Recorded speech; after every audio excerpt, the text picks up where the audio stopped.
like a checklist Recording is guide. on. So uh, I don't know exactly what the author's recommendation is, but I don't think he's trying to tell you to give you a firm, hard recommendation. Other than it, he is very clearly and adamantly saying that those metrics rules uh, do more harm than good. So that was actually kind of interesting because there was a thing where he's talking about subjectivity when it comes to these metrics, which I agree. I turn these off in my projects. All these rules are disabled in my projects. But it's interesting that here he switches to an objective way of discussing this, that these objectively should be turned off if what you care about is code quality. So I guess the one thing he clearly is telling you to do, whether you agree with it or not, is that if you're using a linter, if you're using Rubocop, turn these rules off, which you could agree with or disagree with. I turn them off. Um, but there's another option, by the way, which is that what a team could do is turn these on and then add. You can add comments to disable Rubocop in a region of code. So one thing you could do, Yeah. like let's take like modules longer than 100 lines. Let's say you had a module that's 300 lines long, but you believe the length of that module is justifiable. You could actually disable the rule for that module without preventing the warning. I Yeah. wouldn't do that. I would personally just turn the rule off. Although I guess it depends on what you want to accomplish. If you really want the code smell call, the thing is, when I scroll through a module that's 300 lines long, I can kind of tell whether or not it needs to be broken up or not in a way that's actually independent of the length of the file. Like I can actually scroll through a module that's 50 lines of code and understand, there's three different concerns here that don't belong together. This needs to be broken up even though it's 50 lines of code long, which is less than 100. So I guess it's just like, do you want to use, I could see a team arguing that we use these to call out code smells. If we decide there's not actually an underlying design problem, then we just disable the rule for that piece of code. But they could argue it's still worth it to get the smell called out.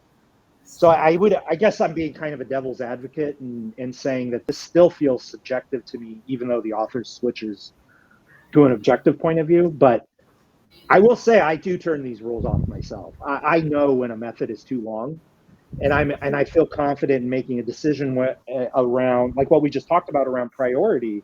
Um, I might say the method is too long, and I'm not going to do anything about it because it's not the right priority. So yeah, I don't know if that actually answered the question. I guess I would say the author is not telling you to do any very specific thing, rather Yeah. kind of giving, I think he's just instead giving you the tools and the things to consider to kind of guide you towards making a decision. Yeah. That answers my question actually. Thanks, Miles. Um, I use standard Ruby, standard RB. Does anybody else tried No. standard? Oh, so standard RB is built on Rubocop, but it has is less configurable than Robocop. So because I think I mean their main point is that they're trying to reduce the bike sharing that happens when people argue about the rules, which ones should be enabled, disabled, depending on their style and stuff. So it's like here are some Robocop rules that we've like curated in a sense, and you can't change them. You just impose them on the team, and everybody is maybe equally unhappy, like Miles said. But I don't think that's a bad approach because by default or standard RB, all these metrics are turned off. All these rules regarding the metrics are disabled. So you can make your decisions about like whether a method is too long, a class is too long, or a module without relying on. I think it avoids this violating this like good hearts law that Nelson shared. Because you can still care about like the length of a method, but you're not chasing that metric. It's not the target anymore. It's probably just a consequence of your, like your own decision, like writing good code and like that correlation that Miles said. And also I would say my own personal pitch is maybe try standard RB because your team members can't argue about argue over what rules to disable or enable because they're all you can't really configure as much. You just use it the way it is, and you stick to double quotes for strings. If you use single quote, you always call that out. And I've gotten used to the rules that standard set since I do everything manually anyways. The only things I tend to violate sometimes are maybe forgetting a line at the end of a Ruby file or having an extra line between the method definition and something else, maybe another method definition and stuff. And so I just use standard like safe Yeah, middle ground. that's an approach. Another approach I've seen before is to let the team like vote on a set of existing rules that are in use by some popular company like Shopify or whatever the case may be. Like sometimes these companies will publish their Rubocop rules, Yeah. and you could just say, look, you get to vote right now, and then we're not revisiting this for 2 years, no matter how much pain it causes the team, because we cannot keep arguing about formatting rules. Like we have to write code and not argue about single quotes versus double quotes, so on and so forth. So this is your one chance. You get the vote right now, and we're all going to be miserable together. But we're not going to argue about it again for like 2 years or maybe 1 year. But it just depends on the team, though. Like a lot of times, the team doesn't even get to that point. It really just depends on the number of. I think it really depends on the number of disagreeing philosophers you have on the team. If you have a lot of disagreeing philosophers on the team, it can be great to just impose standard and tell them that is the way it is, and there's nothing left to discuss. Yeah. And so it just depends. It really does depend. But yeah, I think I've used standard, and I don't personally like it. I don't really wind up liking any of these. That's the challenge. Is when you adopt someone else's rules, you wind up not really liking it. But what's the alternative? Arguing within the team like multiple times a week? Like that's not a good alternative. So it just depends. Yeah, I feel you, and I feel like the using something like standard should satisfy the philosophers because they're not particular about anyone's style. I feel like it's more the consistency in the code, and so if we're all following one, I feel like that's the poets are not really bothered anyways. Maybe they have something else they prefer, but it's fine. I That's a think. good point. That wasn't pointed out in the book. There's some philosophers that feel really strongly about a certain rule, but then there are other philosophers who have a preference but would rather have they would rather have the rule they don't like imposed consistently than inconsistency. That's actually an interesting point. Some programmers would rather not be able to use the form they prefer if it accomplishes consistency. So it actually depends on what exactly the philosopher is valuing, and if they're valuing consistency over their own preferences, then that makes it easier to just adopt standard or any other arbitrary set of rules. Yeah, I think so because I feel like if I'm remembering correctly, what is supposed to affect the philosophers, um, what productivity working on that code base is the lack of consistency or the consistency in like syntax, styling, and that kind of thing. So I'm wondering if you have a preference for using unless over the not operator, then should that affect your productivity as much as seeing one file places where they use the two styles interchangeably? And so I'm wondering. I feel like consistency should affect the philosopher's productivity more than their own like preference for how to do. I don't know if I worded that well. Yeah, that makes sense. And I think the book actually, to be fair, I think the book focuses more, paints the philosophers as wanting consistency. In my experience, I've now that I think about it, I've encountered two different types of quote unquote philosophers. ones who really want consistency, and one that really want consistency and want that consistency to match their preferences. And I think the book is leaning more on ones who are just mostly focused on consistency. True. Now, I wonder if you're a philosopher that is particular about a style and not so much the consistency, then are you still a philosopher? I feel like you could probably be a poet that just has stronger preferences. Because I'd like to think of myself as maybe somewhere closer to the poets, but I like sticking to the like Ruby ways of writing things, like preferring unless and things like that.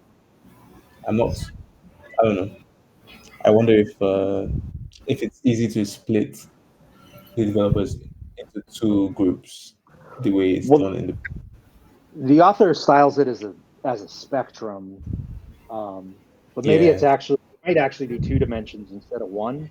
But he does style it as a one-dimensional spectrum, so he's not styling it as two buckets.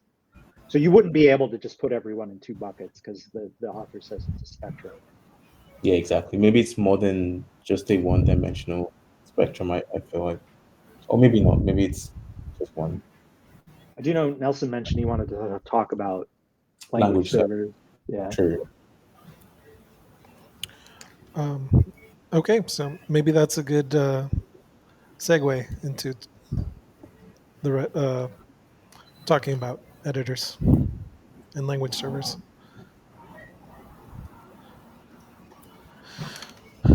Okay, so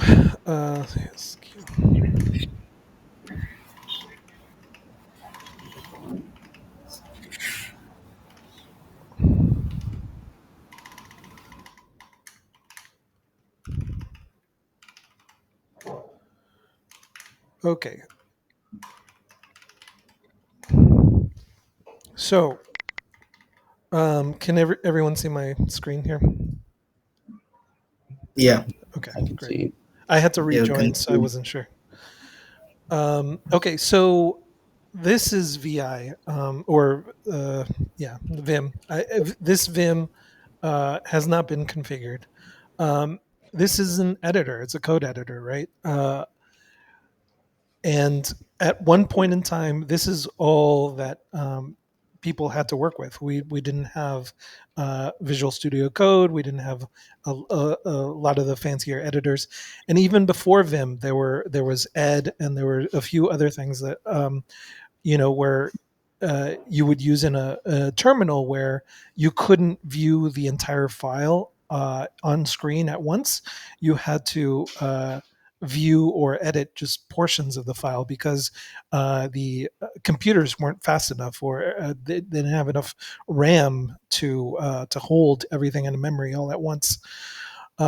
This is a file that is being read from from disk. This file is just a series of ones and zeros. It is a text that is encoded in some format, either UTF-8 or some text encoding.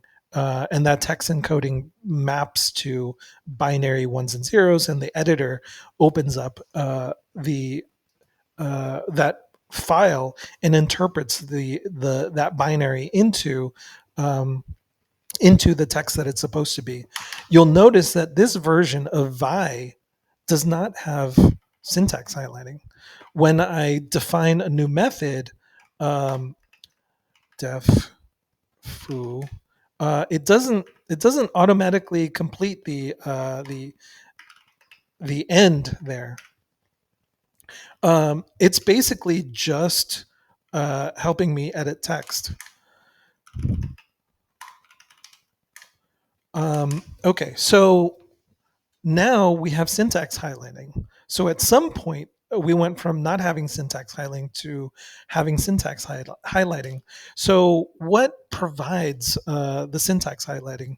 Well, for an editor like VS Code, you have something called TextMate, And basically, what TextMate does is a version of what we saw in Ruby under the microscope, where we basically define some grammars for the language that we're going to use, and those grammars we're basically going to say. This is the type of token that I'm interested in, and we're going to set up some sort of regular expression to say, oh, def, I'm going to search for this keyword. And when I find this keyword, this is the type of thing that it's going to be. And that helps me color in the syntax highlighting here. So in Vim,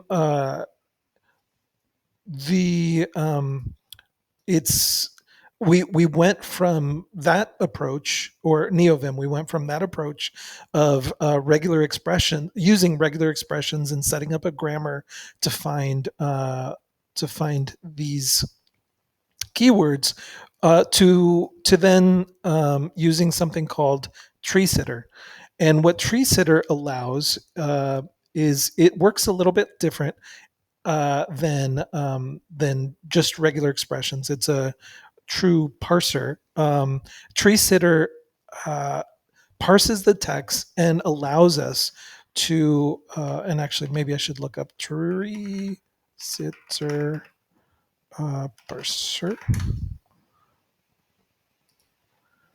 because they have language bindings for a lot of different languages, and you're not only looking up what the keyword is, but you're creating an abstract syntax tree that provides meaning for those things. And the great thing about tree sitter is that if you have a language like it's like TSX, I think, so TypeScript, and TypeScript has some other language embedded in it, then tree sitter is capable of detecting the outside language and whatever internal inside language is inside of it. But so with tree sitter, we have basically it's a C library that can be embedded into a lot of different editors, and other editors have started to use it. You can use tree sitter to do syntax highlighting in VS Code if you want, because I'm not super familiar with TextMate, but TextMate is still using regular expressions. So I'd be surprised if it performs the same kind of highlighting that you would get from something like tree sitter. You also so this tree sitter is being used for this sort of text highlighting. But that is not the same thing as a language server. A language server allows us to do a lot more complex things. Like tree sitters right now is providing us the ability to do the syntax highlighting, but we want to do a lot more things. Ruby LSP. A language server is something. Oh, okay. One more thing I want to say about tree sitter. Tree sitter is a C library. It integrates into your editor, which means that the communication between the tree sitter library and your editor happens in memory. So it is it's going to be using the same memory as your editor, and so you don't have to. That communication is through a C API, and so a lot of editors will be able to communicate with tree sitter via the C API. A language server is something that Microsoft set up, Microsoft set up the language server protocol because what I've been talking about, in terms of in terms of text highlighting and those different things, and other more complex things like going to the definition of a function. A lot of other of these tools are things that editors used to have to do on their own by themselves. Like Vim used to have to write the entire code for it on its own. VS Code would have to write the code for it on its own. And so Microsoft said, let's not uh, you have all these editors. Um, you have Sublime Text, you have TextMate, you have Vim, you have Microsoft Visual Studio Code, and they're all providing support for Ruby. And when Ruby changes, all of these different editors have to change, and that's a big wasted effort. So instead of all of these editors doing it on their own, we're going to set up the language server protocol um, so that you can use the same language server in every single editor that has implemented the language server protocol.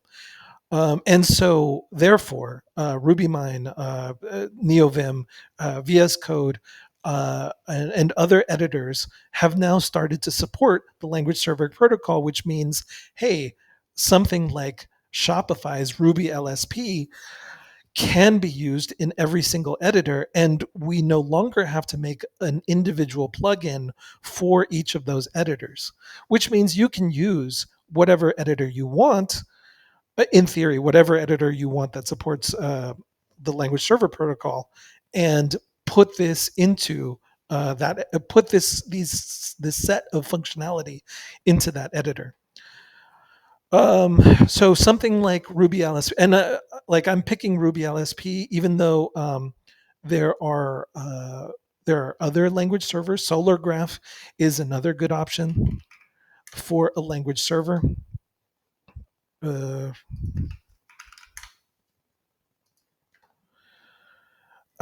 I'm just going to talk about the Ruby LSP because that's the one I didn't know about and I want to learn about and I wanted to start using and testing out. So I'm just going to go to the documentation here. And so the Ruby LSP, what features does it give you? So we went from, Vi, so which provides almost nothing, to an editor that now gives us syntax highlighting, but we want to do more than just syntax highlighting. So what does the language server provide us? Well, it provides us things like hover.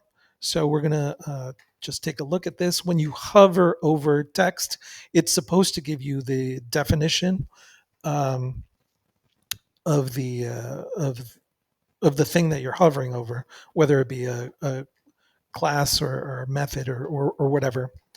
We have this ability to go to definition. So if I'm going to just go to my code here, and I'm just going to select this category thing, and I'm going to go to the definition of that category. So I have it set up through keystrokes in Vim. So now that I can look and see, okay, well, this is what category provides. This is what it's made of. Okay, I'm going to go ahead and go back. And as I'm going through here, if I'm curious about something, and let me try to find a method here. So this is a method on subcategory. So I'm going to go to the definition of the definition. No LSP definitions found. Oh, okay. So it's not working. That's the curse of trying to do live demonstrations. I don't know why it's not working there. So I'm just going to go to the definition of academic year. Okay, that works for some reason. I wonder if I can do. Well, I'm just going to move on.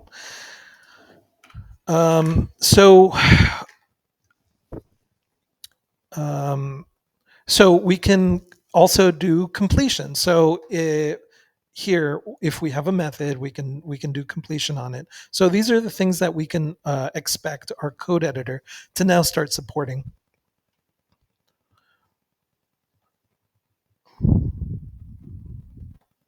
Right. So basically, you're pressing tab and completing the code. You can find a lot of the functionality here in the documentation. The one that I wanted to talk about a little bit, well, was the formatting, and the formatting.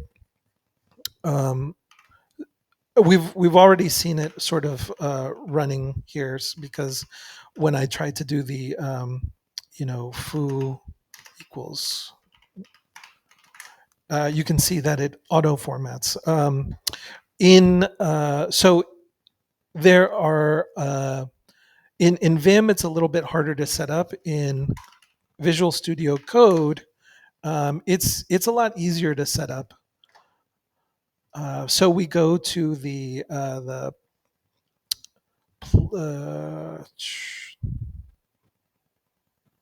extensions panel. I think we search for Ruby LSP. And then here we already have it installed. I'll go ahead and uninstall it and then reinstall. The install it's instant. It's already been downloaded, so I just reactivated it. And so then when we go to our so when we go to our library here, we can expect that district dot. Oh, I might have to. It's not working. I might have to restart it to get it to work because I uninstalled it and reinstalled it. But we should get all those features that you see. And for some reason, Visual Studio Code isn't working right now. But let's see if I.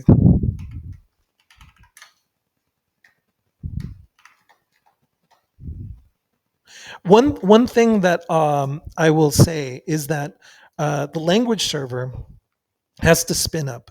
So it takes time to scan your entire library. It scans your entire library in order to do things like go to definition.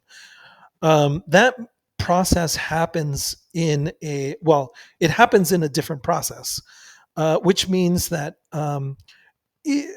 unlike Tree Sitter, which happens in memory, and you can your editor has opened up the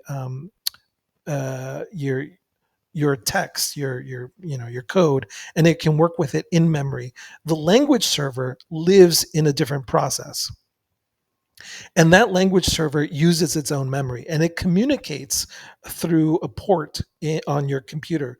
And so it's sending when it's doing like completion, it's sending the text from your editor to that language server in order to do those completions, which means that it's going to take up a lot more memory and it's going to be slower than it would be if it were like a C program that the editor could call. But we do get that that ability to be able to use to write the language server once and be able to use it in every single editor. Okay, so let's see if district dot. Yeah, I don't know. It was working. It was working yesterday. I don't know why it's not working now. Might be some random caching issue or who knows what. Yeah. Either way, so this is going to be true of all language servers. Like they are a separate process. You're communicating interprocess between your editor and the other language server.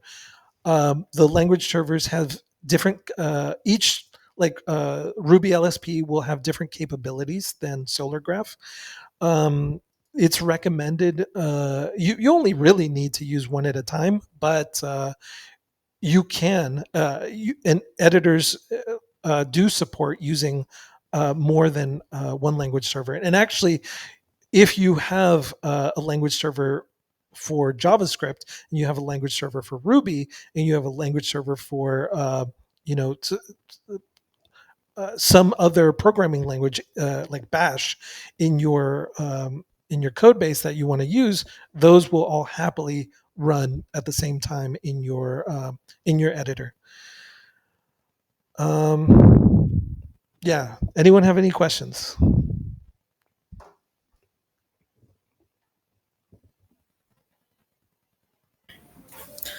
Yeah, I have a question. Yeah. So why haven't some of the popular projects in the Ruby, let me say, ecosystem adopted this LSP tool? Because I've worked on a few projects, mostly open source, but they tend to prefer Rubocop over Ruby LSP and standard RB. So Rubocop is a formatter. It will not do things like when you hover over a variable, it give you a definition of what that variable is. When you start Yeah. typing like a method, it won't give you hints as to the parameters for that method. It doesn't have those. It's not a language server, so it's not going to give you those capabilities that a language server is going to give you. It can work in conjunction with SolarGraph, and SolarGraph is a language server. And so SolarGraph will call Rubocop when it needs to do formatting. And a lot of like Ruby LSP will come with its own formatter. Its formatter has different opinions than Rubocop, but it's still capable of doing formatting. So in case let's say a project maintainer was to move to LSP and its formatter, is that kind of hard?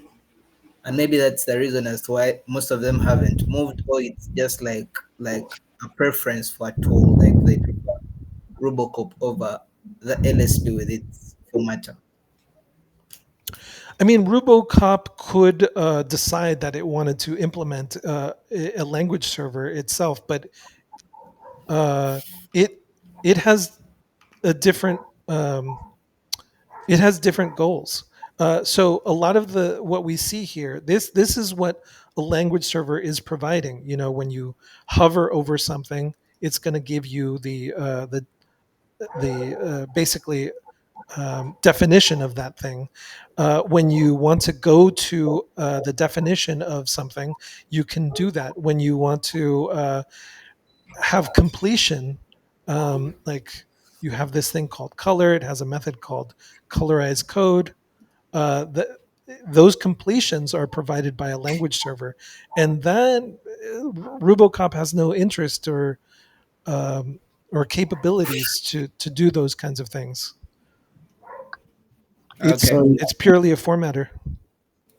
Yeah, with Yeah, I think Rubocop, you have like named rules that you can turn on and configure, and that this seems like it seems like if Rubocop wanted to, it could use a language server as an implementation detail, but yeah, they don't seem to be trying to solve the same problem. well, it's like Newton is asking why those projects, like the code bases for those projects, don't use or rely on something like Ruby LSP They or were Solar. invented prior to LSPs. The language server protocol isn't that old. It's I don't dare guess, but I'm pretty sure it's newer than 10 years old. It's Microsoft.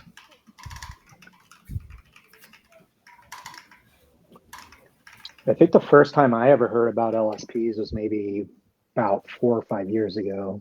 I'm sure they existed before that, but they didn't seem to be on people's mind until relatively recently, even if they are old. So it says it was open sourced in June 2016, but projects didn't start using it until much later. I mean, it takes time to integrate, or even to want to integrate that into your projects. NeoVim didn't start integrating it until like 2020. So there's a lot of other projects. I mean, there's a lot of editors out there who were um, or projects like Rubocop who predate the language server protocol. Notice like the list of things on the left there, like none of that mentions, you know, I want to block people from using curly braces if the block spans multiple lines. Like it's not trying to solve that type of problem, whereas Rubocop is. So it still feels to me like even if LSPs were more popular, you would still want to layer on top of it to express your formatting rules, as opposed to rely on the specific features of a specific language server, unless they wanted to build all of those rules directly into the language server protocol. But that would make a big mess of the protocol, and you'd be kind of trying to, it feels like you'd be trying to solve two different problems with one tool. So yeah, again, and I could be wrong about this because I'm not super familiar with language servers, but just the way Nelson's talking about it, it sounds like Rubocop could use Ruby LSP to get its job done, but the reverse is absolutely not true. Like an LSP has no use for Rubocop at all, nor is it concerned with specifically solving the problem that Rubocop is trying to solve, which is a linter. Like Rubocop has no interest at all in helping you syntax highlight your editor. Instead, your editor needs to know about Rubocop if it wants to highlight errors in your, violations in those rules. Yeah, So, oh, sorry. Go on. I was just gonna say. So, I mean, I guess unless I could be misunderstanding LSPs, but it just doesn't sound like. It does not sound like Ruby LSP is trying to compete with Rubocop like at all. It's like it looks like a different problem to me. Yeah. I wanted to ask, if you to use Ruby LSP in your code base, say for example, the code base you showed us, Nelson, Yeah. you have to add it to the gem file, right? Yeah. Same for Solargraph. So I wanted to know, Newton, do you mean that when you join open source code bases, that you don't see them using either Ruby LSP or Solargraph in their gem Yeah, file? so for the ones I've worked on, it's mostly Rubocop, and actually they take it as far as including Rubocop as part of their CI. So if you have anything that needs to be formatted and you don't format it locally and you choose to push it either way, so the Rubocop specific check is going to fail, and they'll tell you to work on that, and then after you push the changes. Again, So they don't stop at just including it in their gem file, they include it in the CI as well. As for the LSP, no, I haven't worked on any that uses the LSP.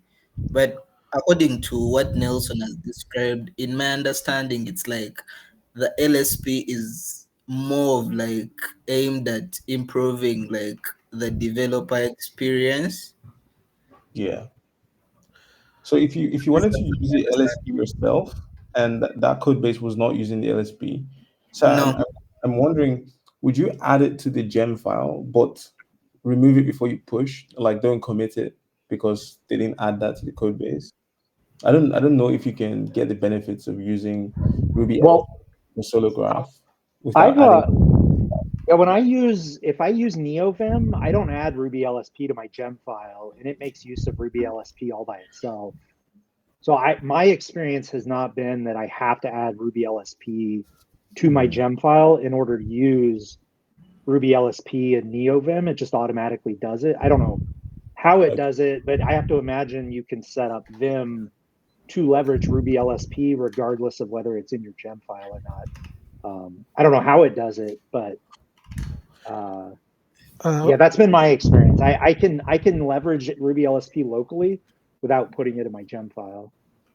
Okay, makes Yeah, sense. so there's That's different what ways to call it. stuff. S- So here we have a folder called LSP, and I've set up Ruby LSP, and this is the configuration that NeoVim uses. And when you use, so it depends on how you call it. If you set up the command where I'm gonna, okay, so you can either set up the command to be Ruby LSP, in which case it's going to just use whatever the latest Ruby LSP is on your machine, or you can set it up to run as bundle exec Ruby LSP, and that will find the same matching version as the project that you're using. But this one for this one, it would be you would set it up. You would set up Ruby LSP in your gem file. The other version, you just install it on your install the Ruby LSP gem on your machine, and it'll find whatever it finds. Yeah, makes sense. So I guess to answer Newton's original question, I think there's no real overhead to adding an LSP to a project. You can probably do it and push and the config is like how Nelson just showed us, or you do it locally yourself when you pull. There's no need to like add that to the code base.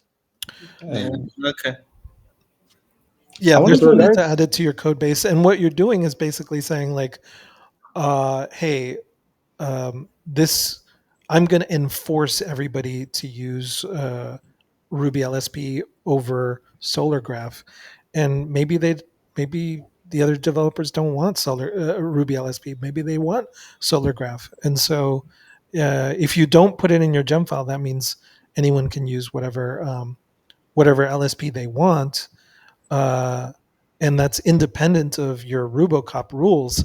So if you do have RuboCop rules, there's still going to be enforced.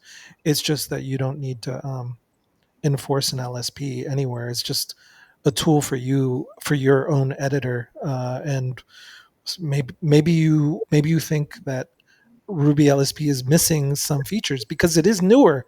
Like the reason I haven't used it is because it is brand new and like uh, yeah, and it doesn't have the same set of features as SolarGraph because SolarGraph is older. yeah.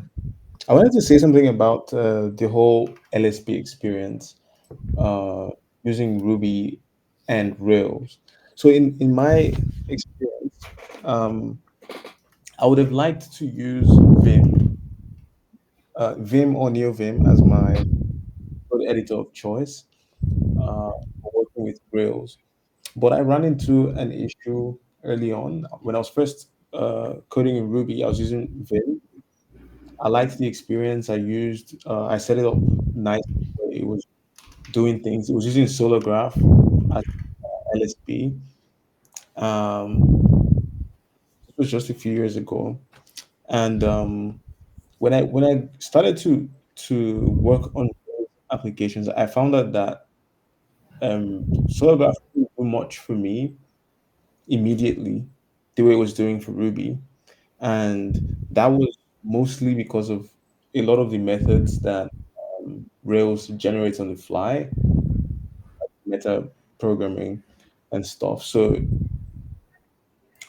there were some workarounds to like I think you want something like yard doc after changing some settings in Solargraph, and then it goes through all the gems like active record and all the gems that make up Rails, and scans for the documentation like comments, like yard doc comments, and builds sort of an index from that you can use to provide you with like a go-to definition, uh, autocomplete, and things like that, like intelligence. But I found that it wasn't.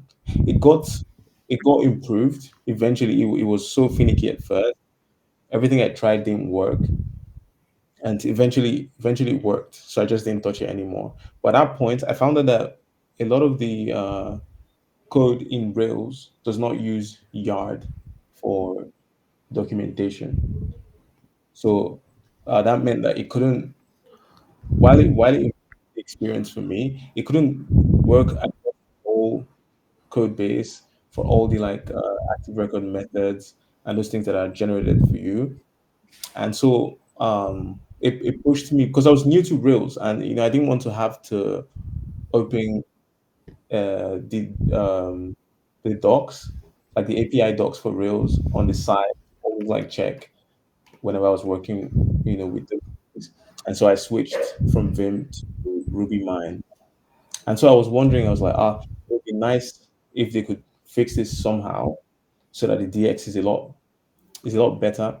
I don't know, maybe using, I don't know if it's likely to happen at all, but it would have been nice, I think, if they could switch to Yard for all the like documentation in the source code of those gems, and maybe this workaround would provide a very nice experience. But somehow Ruby Mine, like JetBrains, they use their own custom solution, and they have like fantastic uh, autocomplete and go to definition. You can go to definition and it take you to the source code of the gems that are not even in your project's directory, and I found that to be really nice as well. So it seems like there's no um like unified experience or like improved experience with like the LSP thing in Rails, and perhaps it makes sense because there's no types. Because when I used Go for a bit, I was learning Go. It was such a different experience, and I was so excited that it just knew everything in my code because like everything is typed, and so you can hover over anything and it will get it for you. A lot of the time in Rails, if you hover over a variable and there's no like literal class dot something something in front of it, maybe it's through some methods and things like that. You don't know what it's looking at and what the return value is, if it's like a hash or an array and stuff like that. So that's been my experience, and I'm like, when I saw Ruby LSP, I was kind of excited. But so far, while they've made a lot, it's still very bare bones, I would say, compared to so I don't know where this will lead to, like what the experience would be like for Rails in the future. But for Ruby, it was fine because a lot of the methods were already in the Ruby docs, so it wasn't doing a lot of that like a lot of that meta programming that Rails does. And so I had like a good experience coding in Ruby and having like the LSP support me. But now that I'm more familiar with Rails, I guess I wouldn't struggle as much because I don't need to. I'm already like uh, I'm already familiar with some of the methods and things like that. So I just wanted to comment on that. I don't really like the experience with like autocomplete and go to definition in Rails if you're not using like RubyMine, or if you've not hacked together some solar graph solution Yeah. to I mean, document. I've heard a lot of great things about RubyMine, and that's why that's a paid product. And the reason people were paying for it is because it was so good. Yeah, true. But I do think part of it is just like you know f- picking like it's just gonna be harder in a dynamic language to have like method definitions, right? It's just you Yeah, don't know the inputs and outputs of every single method, and when you have a typed language, a statically typed language, then it's easier for the editor to know and give you hints about what kinds of things to put in there, put in the method. I will say that like you know Ruby comes from a time where the tooling was different. And so a lot of the established tooling that we have feels a little dated to me. When I tried out using Go or when I tried out using Rust, the tooling experience is excellent, but it's just it's just a different era of programming. Mm. Yeah, and interesting, like something I'll say is just being a programmer for so long, the fact that we even get auto completion of any sort whatsoever with a dynamic language is like amazing. So it's kind of interesting to hear Samuel's experience, because my experience is like I'm shocked that the tools work as well as they actually do. Like the tools today far exceed my expectations. Because I actually I don't even expect autocomplete to work with a dynamic language, but it works phenomenally well. So, um, yeah, I have very different expectations between the experience of developing with a static versus dynamic language, just because I come from a time where it wasn't really an option to get at least not any sort of reliable auto completion behavior with a dynamic language. Yeah, there's a developer called Ginger Bill who wrote the Odin programming language, and he is of the opinion that, like for him, he doesn't want uh, auto completion. He thinks it makes him a worse developer when he is forced to remember all the methods of something. It is easier for him to work.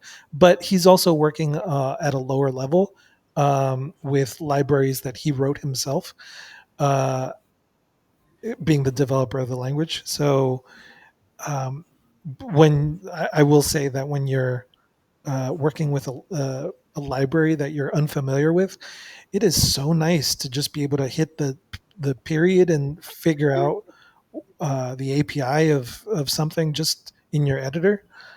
It's nice. Yeah, really Yeah, it's an nice. API discovery. Actually, Samuel, something I do in some of the cases you're referring to is I'll actually set a breakpoint, hit the area with a debugger, and then I can actually probe it. If I really can't find something or figure out how something came into existence, I can, at least as a last resort, hit it with the debugger, and then everything actually exists in memory at that time. And I can actually explore memory to discover the API. But yeah, it's amazing to just hit dot and discover the API that way, like Nelson just mentioned. And I'm really surprised by how well it actually with the LLM generated auto completion, it's actually even better when it's behaving well. Sometimes it doesn't behave well. But when it's behaving well, it's like surprising how great an auto completion you can get with a dynamic language today.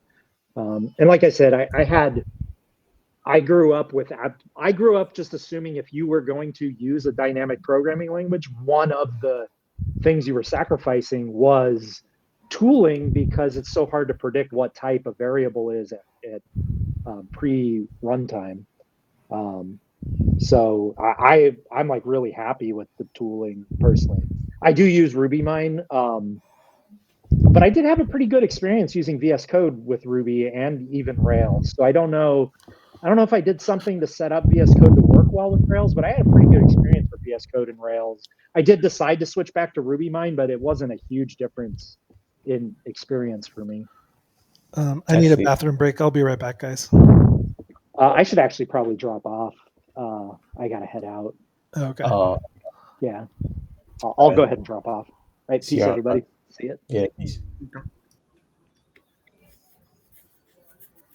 I guess I'll just wait for you to come back, Nelson.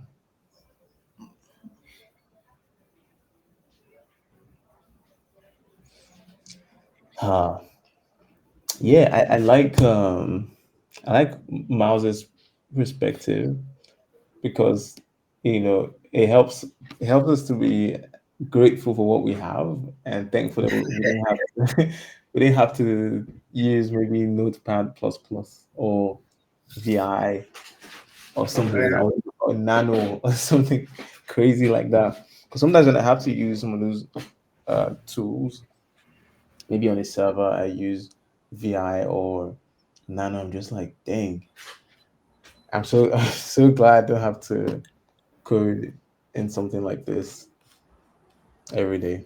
But I feel Rails and Ruby, I feel like they should really, maybe they are already. You should really prioritize the DX, the developer experience, because I feel like it's probably harming the adoption of Rails and Ruby.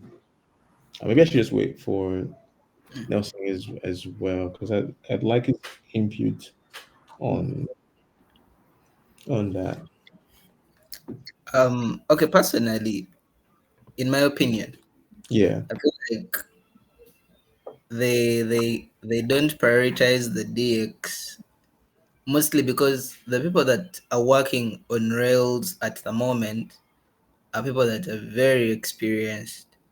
true. So I feel like they develop their own workflows that work better for them and which are more personalized compared to maybe let's say like the DX changes that would be introduced within Rails itself.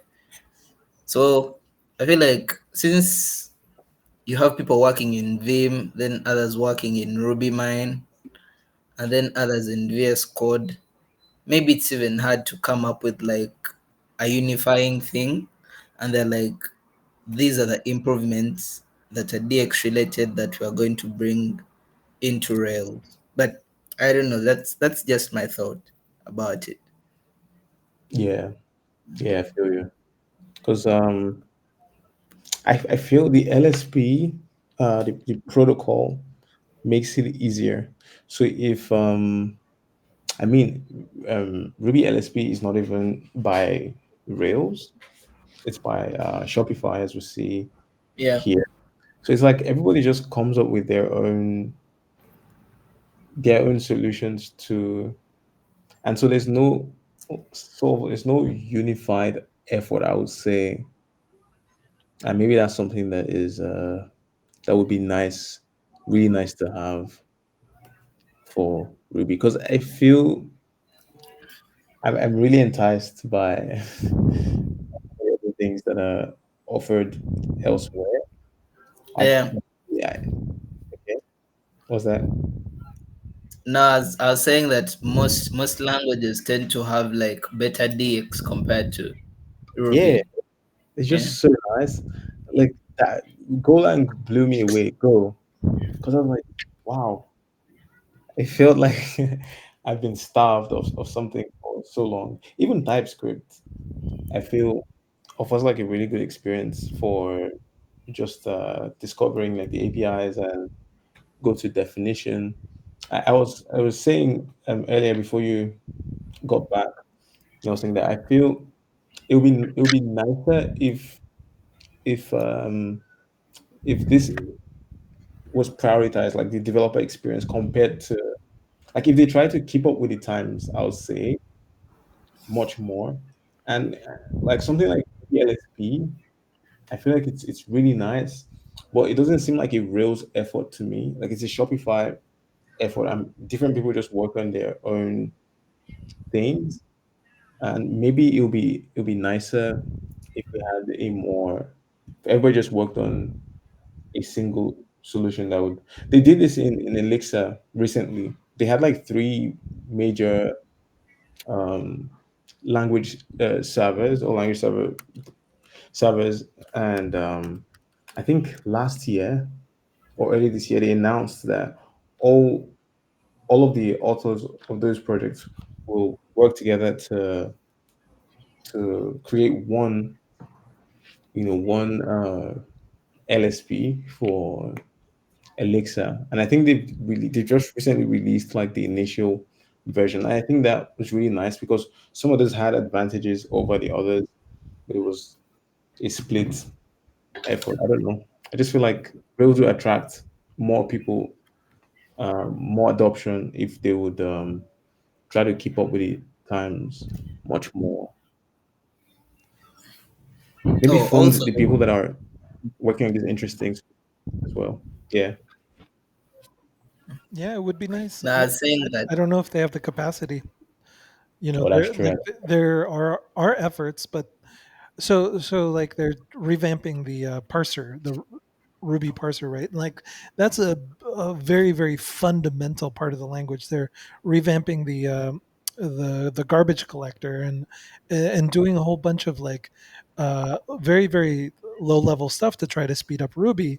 But you're right, the developer experience is left. It's not the purview of the language creators. It's these different companies that are using Ruby, and they do feel like disparate efforts, and it's not it's not the same experience as some of the newer languages. But at this, by the same token, the newer languages have had a lot more time to learn from the mistakes of the older languages, and so it's a lot easier for them to just be like, "Whoa, we're not using regular expressions. We're to parse out, our language. We're going to use a language server. This is how it's going to work." And boom, Rust LS. That's what you use, and you're good. Yeah,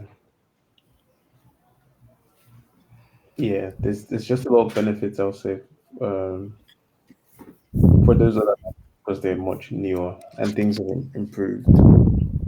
Yeah. Well, I mean, I'm hopeful because of maybe the Rails Foundation that they will focus, because I think it was one of the, not specifically the LSP thing, but like adoption and the overall like experience using Rails, the priorities that they set out to, all the goals. Yeah, I don't know. There's it's a lot of businesses rely on it, so I'm sure that they want to make improvements. But it does feel like Go has Google behind it, and it's they got a lot of money and and resources to put on to those projects. I don't know how much money and resources are there for to improve Ruby. Mm, true. Maybe $1 million a year max. I forget how much from all the companies. But yeah, that's a good point actually. Or maybe another thing to also take note of is for Rails in particular, I don't think it's really about the money. Okay, at least not just about the money, because most of the changes that are introduced into Rails have to be liked by DHH. So that's also something to consider. And if he doesn't like a change, then it's very hard for it to be integrated into Rails, even if it's a good suggestion. Yeah, but you're right that it's not just about the money because Elixir has way less money and they're making a lot of improvements. But the uh, Elixir is also um, it's riding on the shoulders of giants because uh, they didn't make the virtual machine. They're not doing anything to the virtual machine. The virtual machine was funded and tested and thoroughly like thoroughly maintained by uh, Ericsson? Ericsson. Yeah. Yeah. So that is a big telecom company that put in a lot of money to make the virtual machine fast and reliable and all that sort of stuff. And so the scope of what the language authors of Elixir have to do is much much smaller. They don't have to Mm, create a new Prism parser, right? Like yeah, uh, true. Yeah. True. Anyway, It's a bunch of things. I feel like a combination of factors. mm, so I think we should try to see who will cover next week, mm, and I'm not sure how long the chapter is. It's as short as the one Nelson has covered. I think it's a bit longer. Let me yeah. Well, it only took 2 hours to cover this one. check. Yeah, just a bit longer. Designing. So should we cover two? Should we divide it into two, or we just cover it at once? I think we can maybe can cover it at once. Or Let me see. What was the length of the previous ones? Oh, those were definitely longer. They were like 40 pages, something like that. I think that's why we split them. I feel like this we can cover in 1 week. We should be able to. Chapter 8, at least. Sorry, chapter 7. yeah, so I think I'll take up next week. Okay, Yeah, cool. I'll be covering, and I think this is it. See you guys next week. All right, have a Okay. good. You guys have a good week. Yeah, peace.